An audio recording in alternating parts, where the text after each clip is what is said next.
Tema kita di dalam bulan Juni ini adalah second home. Ketika kita melihat kata second home, saudara, maka kata yang penting di situ bukan secondnya tetapi adalah home-nya. Dan saya mau ajak kita memperhatikan kata home di sini. Apa sih artinya home itu? Home itu berbicara mengenai suasana atau atmosfer di dalam sebuah keluarga yang surgawi gitu, saudara. Suasana yang surgawi, suasana yang penuh dengan kesejukan, suasana yang menyegarkan, suasana yang membawa kehidupan, suasana yang membangun, suasana yang positif, suasana yang peaceful. Seperti itulah home. Setuju Bapak Ibu? Jadi ketika seseorang berkata, wah kok kelihatannya keluarga ini homey banget ya. Ketika kita masuk dalam sebuah keluarga, kita berkunjung ke sebuah rumah, bukan karena rumahnya mewah, bukan karena rumahnya bagus, tapi karena atmosfer yang ada di tempat itu.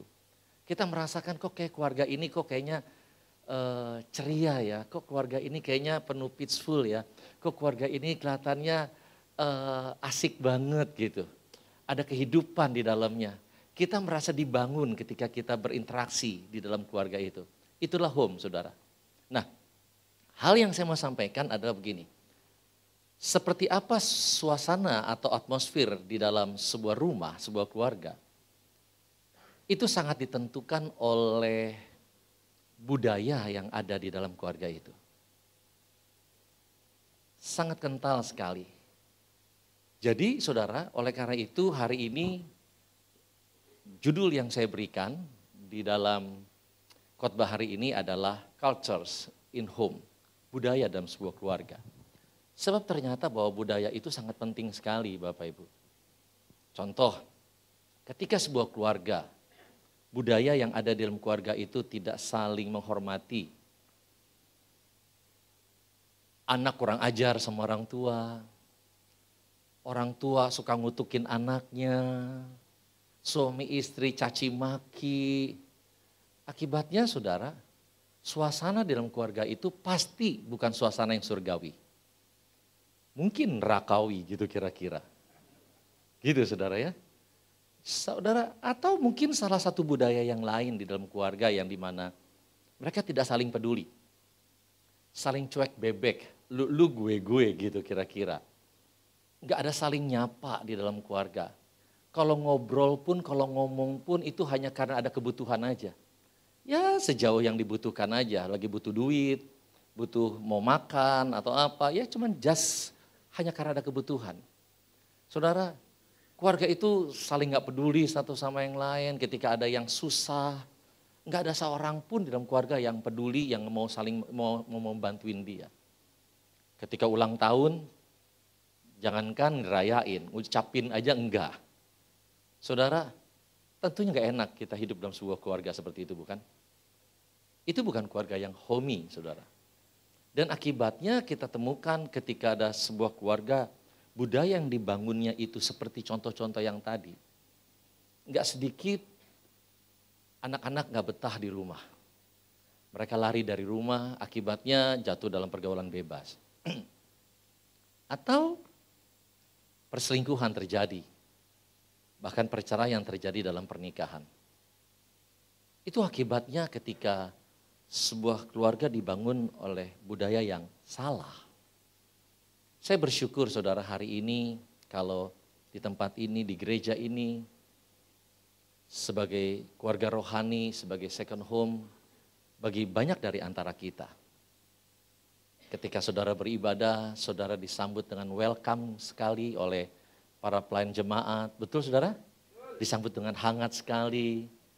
Saudara, atau ketika saudara di live, leader live saudara atau pengurus live, begitu peduli sama saudara. Saya sangat bersyukur sekali saudara. Gereja ini boleh menjadi home bagi banyak dari kita. Tetapi tentunya gak cukup hanya sekedar banyak dari kita. Saya yakin dan percaya setiap kita setuju bahwa gereja ini sebagai keluarga rohani seharusnya menjadi second home bagi semua orang yang ada di dalamnya. Bahkan bukan hanya gereja ini aja, tetapi setiap keluarga jasmani saudara, di rumah saudara, juga kerinduan daripada kami untuk saudara juga merasakan home di sana. Betul nggak saudara? Bukan hanya di gereja saudara merasakan, wah di gereja ini kayaknya kekeluargaan banget ya, homey banget ya. Tapi di rumah pecah perang gitu kan. Kan nggak enak. Betul nggak? Saya rindu dan kami semua para hamba-hamba Tuhan rindu.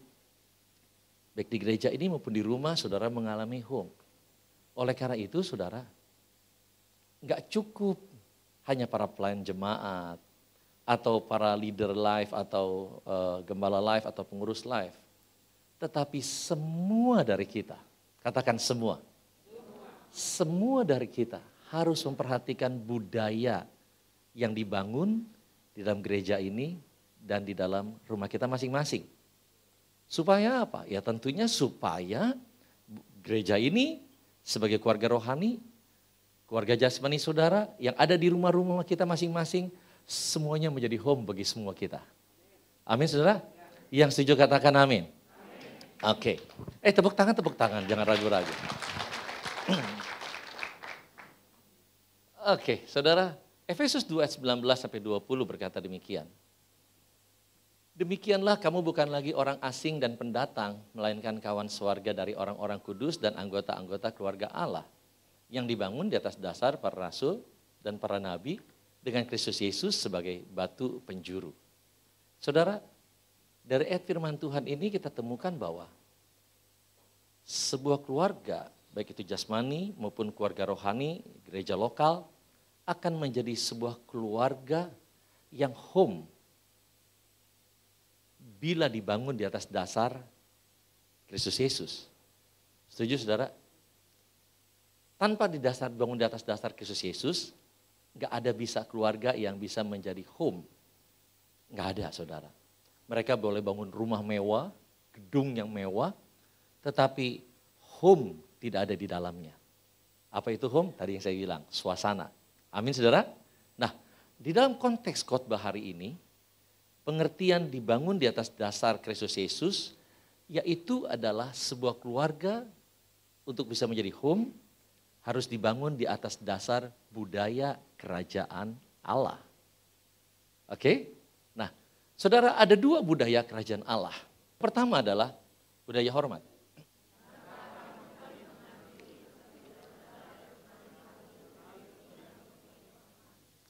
Amin. Saya katakan kalimat yang terakhir, saling mendahului dalam memberi hormat. Saudara, di dalam sebuah keluarga, Tuhan mau untuk kita saling memberikan hormat satu dan yang lain. Ciri orang yang memiliki budaya hormat di dalam hidupnya, dia tidak akan dengan sengaja berbuat jahat untuk menyakiti orang lain. Orang yang memiliki budaya hormat di dalam dirinya, dia tidak akan dengan sengaja berbuat jahat untuk menyakiti, melukai, menghina, merendahkan, meremehkan orang lain. Dia tidak akan lakukan itu, saudara. Saudara, jadi hal yang perlu kita pahami adalah justru ketika seorang punya budaya hormat dalam hidupannya, dia akan berbuat dengan sengaja justru untuk berbuat baik kepada orang lain. Untuk menyatakan rasa hormatnya kepada orang itu. Yang sampai di sini yang mengerti katakan heeh. Oke. Saudara, saya belajar, saya katakan saya banyak salah, banyak kekurangan. Maka itu saya berkata, saya belajar. Saya belajar untuk memberikan hormat kepada orang lain, saudara, sebagai budaya kehidupan saya. Contohnya ketika pembantu di rumah, saya minta tolong untuk dia melakukan sesuatu. Setelah dia lakukan itu, saya katakan sama mereka, terima kasih ya. Walaupun ada banyak orang berkata, iya dia kan pembantu, sudah seharusnya lakukan itu. Iya, memang sudah seharusnya, tapi bagi saya nggak ada salahnya untuk saya memberikan rasa hormat buat dia. Saya bilang terima kasih. Saudara, Orang yang memiliki budaya hormat, dia akan bersikap ramah bagi orang lain. Bukan karena untuk lipstick atau untuk topeng, tetapi memang itulah yang akan terjadi. Saudara, saya belajar juga ketika misalnya saya datang ke gereja hari biasa gitu ya. Ya ini contoh saja hari biasa, hari kerja. Ketika saya ketemu office boy, ada 2 orang office boy di gereja ini. Ketika saya ketemu mereka di bawah, saya sapa mereka. Selamat pagi, selamat siang, kalau saya datangnya siang. Ketika saya pulang, saya pamit sama mereka kalau mereka ada. Walaupun mungkin ada sebagian orang berkata, buat apa sih kayak gitu. Tapi buat saya, that's the culture in my life. Itulah budaya yang harus saya bangun dalam kehidupan saya. Oleh karena itu setiap kali kalau saya ketemu orang ini, saya akan sapa, hai. Bukan untuk sekedar beramah-tamah, tetapi saya ingin menyatakan bahwa I respect you. Saya menghormati kamu. Kamu ada buat saya, bukan kamu eksis buat saya gitu. Saudara, kadang-kadang kan kita suka ketemu orang, misalnya ketemu gitu ya, papasan, kita kenal kan, tapi papasan lewat gitu, kayak gedebong pisang. Bener gak saudara? Kan gedebong pisang kan lewat-lewat aja kan, gak pakai nyapa kan. Saudara, kita merasa gini, kok tuh orang kayak gitu sih? Betul gak saudara? Kenapa? Kan dia gak ada salahnya, dia gak berbuat dosa apa-apa, betul gak? Tetapi kita merasa gini, respect. Ketika kita respect terhadap seseorang, kita akan merasakan itu. Betul gak saudara? Ketika orang respect pada kita akan merasakan itu. Nah, hari ini saudara, saya mau ajak kita praktek sama-sama di gereja ini. Saya mau minta nanti saudara untuk menyapa dengan ramah tentunya. Jangan dengan pelotot-pelotot ya.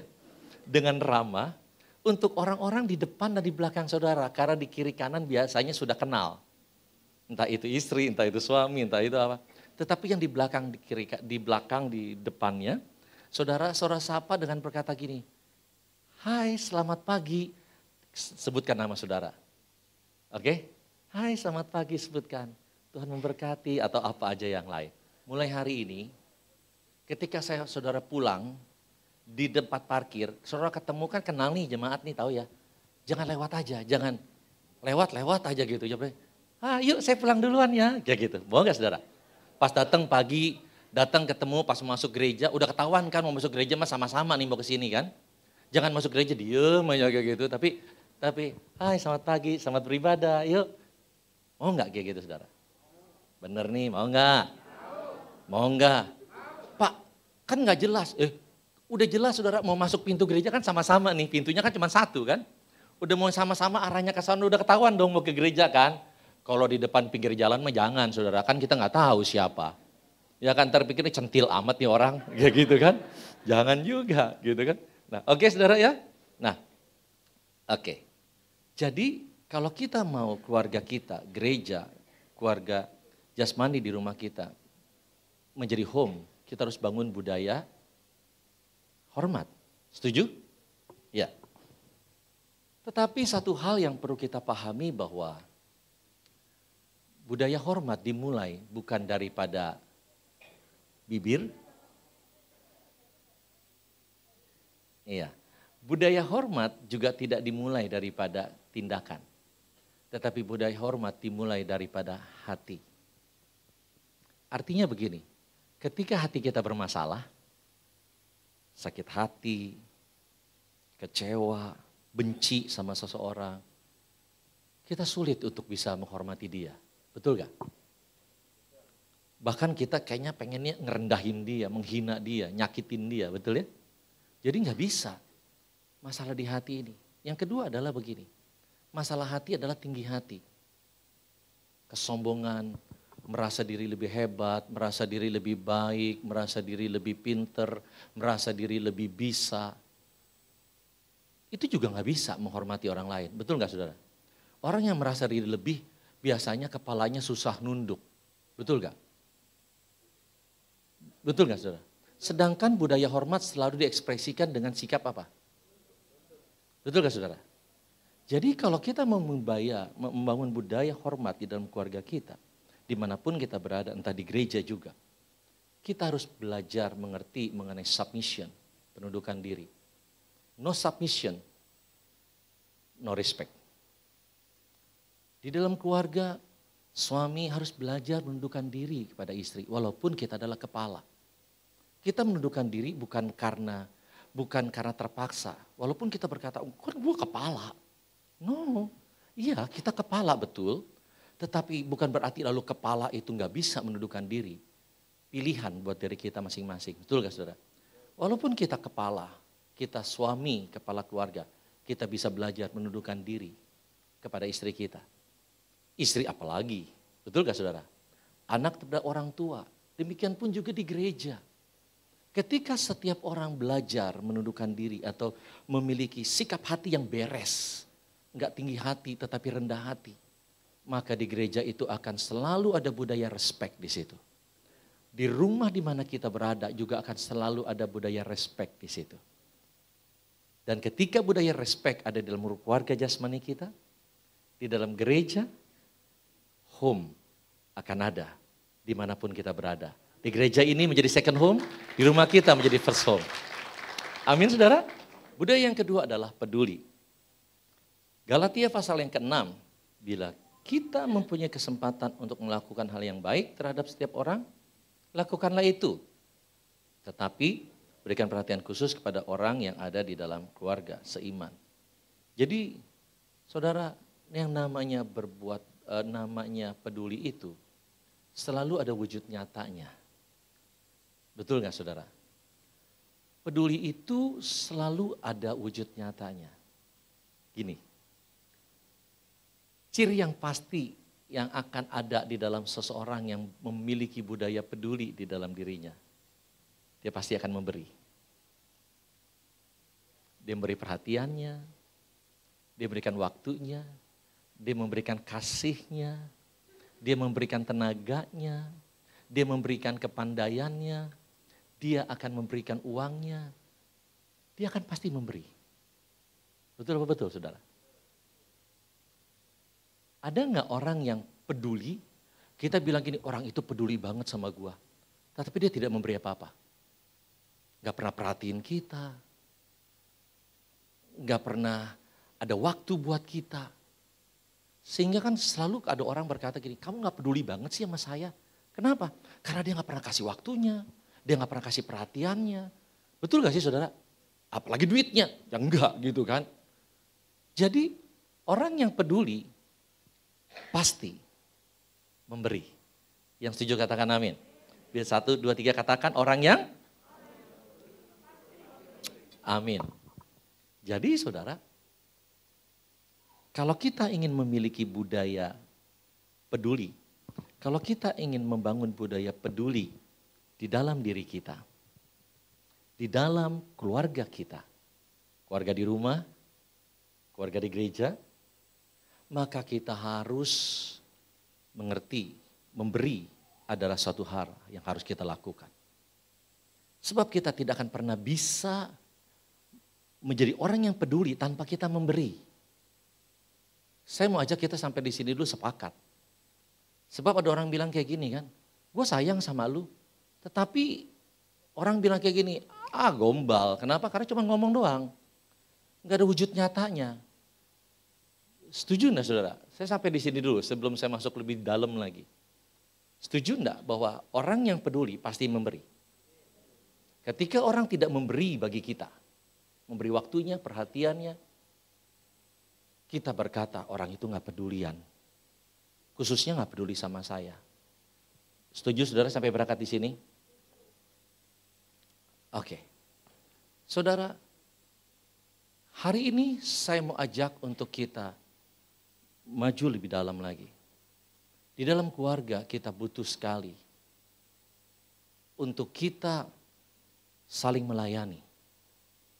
Karena orang yang peduli, dia pasti memberi, dia pasti juga akan melayani. Ada banyak keluarga berantakan, kenapa? Karena mereka tidak saling melayani di dalam keluarga. Mereka menuntut untuk dilayani. Mereka berkata, iya gue udah capek, seharusnya gue punya hak dong untuk dilayani sekarang. Atau suami berkata, gue udah capek cari duit di luar, gue pengen pulang ke rumah, gue pengennya dilayani. Padahal dia nggak sadar bahwa istrinya di rumah juga bukan tidur-tiduran. Istrinya di rumah juga melayani, betul nggak saudara? Dia melayani anaknya, melayani beresin rumah, di rumah bukan ongkang-ongkang kaki, betul saudara? Jadi nggak bisa seperti itu dong, betul nggak saudara? Saya lagi nggak belain istri nih, jangan istrinya colak. Enggak, saya lagi nggak belain istri saudara ya. Tetapi kadang-kadang kalau di atas mimbar kelihatan saudara, jadi kadang-kadang suka geli sendiri gitu kadang-kadang. Tetapi betul gak sih saudara? Dalam keluarga kita harus saling melayani. Suami melayani keluarga. Ada yang berkata, aduh kalau urusan anak urusan kamu deh. Urusan duit urusan saya. Pokoknya anak apa gimana, pokoknya kamu yang urusin. Saudara, ya enggak juga dong. Orang yang peduli pasti memberi. Nah, ada 3 level motivasi di dalam memberi. Ini penting banget untuk kita perhatikan. Kenapa? Karena Tuhan mau untuk supaya pengertian kita tentang memberi semakin bertumbuh dewasa. Dari anak-anak kecil menjadi anak-anak yang dewasa. Jadi anak Allah yang kecil, teknon, menjadi anak Allah yang dewasa, huios. Nah, jadi hari ini saya mau ajak kita sama-sama ya. Oke, kita sudah ngerti bahwa di dalam keluarga kita harus bangun budaya hormat, kita harus bangun budaya peduli untuk kita membangun keluarga kita menjadi sebuah home bagi kita, entah di gereja, entah di rumah. Dan kita ngerti bahwa poin yang kedua, ketika orang peduli, dia pasti memberi. Nah, memberi di sini ada 3 level motivasi. Orang sama-sama memberi, tapi motivasinya bisa berbeda-beda. Sekali lagi, penting banget untuk kita perhatikan. Karena ini saya berharap Tuhan juga mau untuk setiap kita, pengertian kita tentang memberi ini bertumbuh. Menjadi semakin dewasa. Oke? Yang pertama, memberi dengan motivasi kepentingan pribadi. Orang ini dia memberi. Tetapi untuk motivasinya mendapatkan lebih banyak buat dirinya sendiri. Oke? Jadi dia memberi. Nah, orang ini ketika dia memberi, dia ngerti banget kalau saya memberi, dia ngerti banget mengenai prinsip hukum tabur tuai di dalam Alkitab. Dia ngerti banget, jadi ketika saya memberi, saya percaya, saya akan dapat lebih banyak. Kenapa dia bisa yakin begitu? Karena memang dia tahu firman. Berilah, maka kamu akan diberi dengan takaran yang dipadatkan, yang digoncangkan, bahkan sampai meluber keribaan. Enggak salah dengan firmannya. Dia percaya firman itu juga enggak salah, saudara. Dan firman Tuhan itu hidup. Ketika seseorang dia rajin, maka dia akan mendapat berkatnya dalam kerajinan. Kitab Amsal berkata demikian. Jadi ketika dia memberi, maka dia akan menerima berkat melalui firman yang tertulis di dalam Alkitab. Enggak salah dengan itunya, tetapi ketika seseorang dia memberi dengan motivasi untuk kepentingan diri sendiri, bahayanya begini. Ketika dia memberi, lalu dia tidak mendapatkan sesuai dengan apa yang diharapkan, maka dia akan berhenti memberi. Artinya apa? Dia akan berhenti menjadi orang yang peduli. Ada orang berkata gini, gue udah gak mau lagi peduli sama suami gue. Gue udah capek. Gue selama ini kurang apa? Gue lakukan ini, itu. Balasannya mana? Dia gak pernah hargain tuh usaha gue. Udah deh, gue udah gak mau tahu lagi. Mulai sekarang gue udah gak mau peduli, gue mau siapin makan, gue gak mau siapin apa-apa. Rumah gue gak mau urus, anak gue gak mau urus. Bodoh amat, gue mau pergi sekarang. Gue mau jalan-jalan sama temen gue. Bodoh amat sama rumah. Betul gak saudara? Kenapa? Kenapa bisa ada yang kayak gitu? Dia berhenti. Orang bahayanya ketika dimotivasi untuk kepentingan diri sendiri memberi, dia akan berhenti memberi. Artinya adalah dia berhenti menjadi orang yang peduli. Itu bahayanya. Dia gak peduli lagi sama orang lain. Itu bahayanya. Dan bahkan saudara, bahaya yang lain adalah dia akan menjadi berpotensi sangat besar untuk menjadi sangat kecewa. Seperti tadi contoh yang saya katakan. Yang wanita tadi kecewa sama suaminya bla bla bla bla begitu. Yang tadi barusan saya kasih contoh. Bahkan dia berpotensi untuk menyalahkan Tuhan. Udah gak perlu ikut-ikutan Tuhan lagi. Gak perlu ke gereja-gerejaan lagi. Percuma. Saya sudah lakukan ini, sudah rajin ke gereja, sudah rajin ibadah, sudah memberikan persembahan dan sebagainya. Hasilnya kayak gini. Gue kerja gak diberkatin, bisnis gak untung, rugi. Udah deh, percuma. Udah gue gak mau ke gereja lagi, gue mau ikut Tuhan lagi. Udah stop urusan Tuhan. Sekarang gue mau hidup bebas, gue mau hidup semau gue. Bisa gak kayak gitu saudara? Jadi sangat bahaya sekali untuk seseorang memberi dengan motivasi level yang pertama, kepentingan diri sendiri. Hari ini saya mengajak kita berangkat masuk ke level yang berikutnya. Setuju saudara? Level yang kedua, untuk semakin orang kita semakin dewasa. Level yang kedua, seseorang memberi karena didorong oleh motivasi rasa syukur. Ketika seseorang memberi kepada Tuhan karena dia mau mengucap syukur buat segala kebaikan yang Tuhan telah beri dalam kehidupan dia.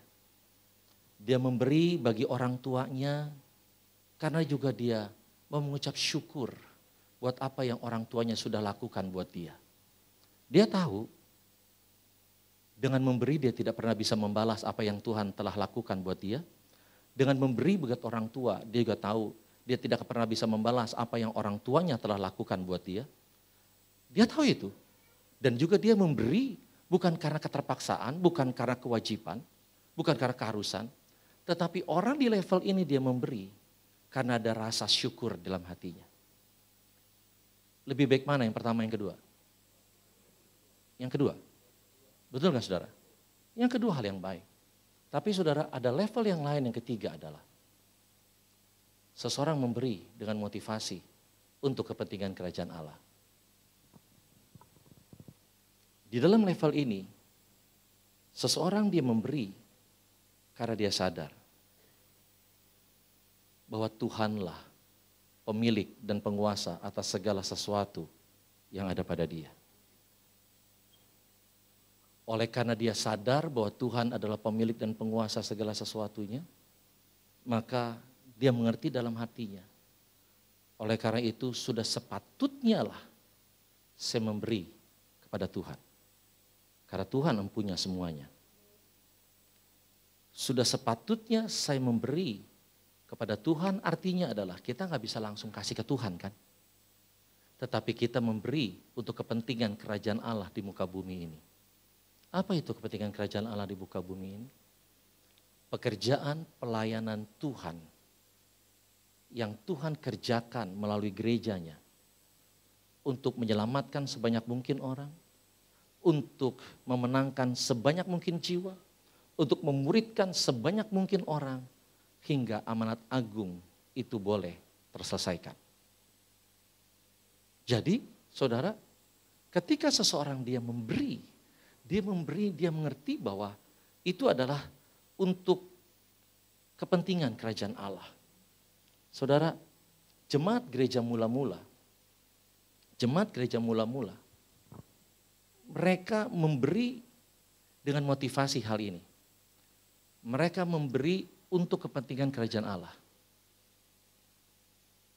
Mereka memberi, jemaat gereja mula-mula, mereka menyadari bahwa pekerjaan pelayanan Tuhan di muka bumi ini harus ditopang. Dan yang menopang adalah mereka sebagai keluarga rohani. Karena waktu itu, ya kita tahu bahwa jemaat gereja mula-mula itu baru terbentuk, betul gak saudara? Dan mereka merasa kekeluargaan. Di firman Tuhan dikatakan dalam Kisah Para Rasul, mereka berkumpul tiap-tiap hari di bait Allah. Mereka memecahkan roti bergantian keliling giliran di rumah-rumah. Kenapa mereka lakukan itu? Karena mereka punya feel as a family, sebagai keluarga rohani. Nah saudara, ketika mereka memberi dengan motivasi untuk kepentingan kerajaan Allah, bukan untuk kepentingan diri sendiri, tetapi untuk kepentingan kerajaan Allah, maka kita tahu bahwa firman Tuhan mencatat, maka Injil diberitakan begitu luas. Betul gak saudara? Kenapa Injil bisa diberitakan begitu luas? Karena ada sebuah keluarga rohani, jemaat gereja mula-mula, mereka yang ngerti banget mengenai memberi, motivasinya adalah untuk kepentingan kerajaan Allah. Hari ini saya mau ajak kita sama-sama sebagai keluarga rohani House of Prayer Church di tempat ini. Yuk kita sama-sama seperti jemaat gereja mula-mula. Kita memberi dengan motivasi hati untuk kepentingan kerajaan Allah. Untuk menopang pekerjaan pelayanan Tuhan di muka bumi ini. Agar semakin banyak jiwa-jiwa dimenangkan melalui gereja ini sebagai keluarga Allah. Sebagai keluarga rohani kita sama-sama. Semakin banyak jiwa-jiwa yang diselamatkan, yang dimuridkan. Bukan hanya jiwa-jiwa dari generasi kita saja. Tetapi juga jiwa-jiwa dari generasi demi generasi keturunan anak cucu kita. Mereka juga perlu diselamatkan. Amin saudara. Keturunan demi keturunan boleh dimenangkan bagi Tuhan. Saya berharap bahwa kekristenan tidak berhenti sampai di zaman kita saja. Kenapa kekristenan ada banyak di negara lain? Kekristenan sepertinya berhenti. Salah satu contoh di Korea Selatan. Why? Kenapa saudara? Saya yakin adalah karena kepedulian mereka. Mereka nggak lagi peduli kepada generasi yang ada di bawah mereka. Mereka hanya peduli dengan diri mereka sendiri, mereka hanya peduli dengan generasi mereka. Mereka tidak lagi peduli dengan generasi yang ada di bawah mereka. Anak cucu mereka nggak peduli itu. Sehingga pada saat kepedulian itu tidak ada, maka hubungan terputus. Dan mereka lepas daripada gereja. Hari ini saudara, saya mau ajak kita sama-sama, yuk kita ada di tempat ini. Tuhan mau pakai kehidupan kita. Saudara, saya akan masuk ke dalam sebuah pengertian yang saya dapatkan baru saja ini. Begini saudara. Orang yang memberi dengan motivasi untuk kepentingan kerajaan Allah. Sesungguhnya mereka adalah rekan sekerjanya Allah. Apa sih rekan sekerjanya Allah? Partner bisnisnya lah gitu kira-kira. Kalau saudara mungkin bahasa lebih gampangnya adalah pastor bisnis. Jadi orang yang memberi untuk kepentingan kerajaan Allah, maka sesungguhnya adalah dia sadar atau dia tidak sadar, dia adalah partner bisnisnya Tuhan. Saudara ngerti sampai di sini? Kalau saya memberi untuk bisnisnya Pak Awi, untuk kepentingan bisnisnya Pak Awi lagi misalnya dia lagi jalanin bisnis. Saya bilang kayak gini, oke, saya memberi untuk kepentingan bisnisnya. Saya taruh uang di situ. Berarti saya sedang menjadikan sekerja enggak? Paham saudara? Artinya begini saudara. Ketika seseorang dia memberi dengan motivasi untuk kepentingan kerajaan Allah, di mata Tuhan dia bukan hanya sekedar menjadi teknon, anak kecil. Tetapi di mata Tuhan dia adalah anak Allah yang dewasa. Huios. Anak Allah yang dewasa, anak Allah yang akil balik. Kalau saudara baca firman Tuhan, orang-orang anak-anak Allah yang akil balik, mereka adalah ahli waris kerajaan Allah. Tapi saya pengen ajak kita melihat bahwa seperti apa posisi kita di hadapan Tuhan. Kita tahu bahwa anak kecil selalu ketika dia lakukan apapun fokusnya kepada untuk diri sendiri, bukan? Gak pernah untuk orang lain. Anak kecil untuk dirinya sendiri. Tetapi ketika dia dewasa, dia memberi bukan lagi untuk kepentingan dirinya sendiri. Dengan rasa syukur dia memberi untuk orang lain. Good is good. Tetapi ketika dia semakin dewasa, dia memberi. Dia gak lagi sekedar hanya memberikan rasa syukur, tapi dia berkata, oke, let me be your partner business. Menjadi rekan sekerja. Jadikan saya sebagai rekan sekerjamu. Saudara, hari ini saya mau ajak untuk kita sama-sama. Sebagai keluarga Allah di tempat ini. Yuk, kita memberi gak hanya sekedar untuk kepentingan diri sendiri. Juga bukan hanya sekedar untuk dengan rasa syukur. Tapi mari kita sama-sama menyatakan kepedulian kita dengan kita memberi untuk kepentingan kerajaan Allah. Kita tahu saudara, kita tahu keberadaan kita dalam keluarga di tempat ini sebagai keluarga rohani. Untuk kita bersama-sama memastikan bahwa pekerjaan Allah, pekerjaan pelayanan Tuhan melalui gereja ini sebagai home, second home, sebagai keluarga rohani kita, itu dapat terus berjalan dengan baik. Bahkan kekristenan terus berkembang. Bukan hanya di generasi kita saja, tetapi di generasi anak cucu kita. Kekristenan terus semakin menyebar luas. Semakin banyak jiwa-jiwa yang dimenangkan. Semakin banyak jiwa-jiwa yang boleh diselamatkan dan dimuridkan. Dan itu adalah keputusan kita sendiri. Hari ini saya mengajak kita untuk memilih. Untuk membangun budaya hormat. Dan juga membangun budaya peduli di dalam diri kita. Untuk siapa? Ketika kita belajar di gereja. Bukan hanya gereja ini akan menjadi home bagi semua orang yang datang. Tetapi ketika kita belajar bangun budaya peduli, bangun budaya hormat, maka ketika kita pulang kita terapkan hal itu. Maka di rumah kita masing-masing, keluarga kita jasmani juga akan menjadi home. Amin, saudara.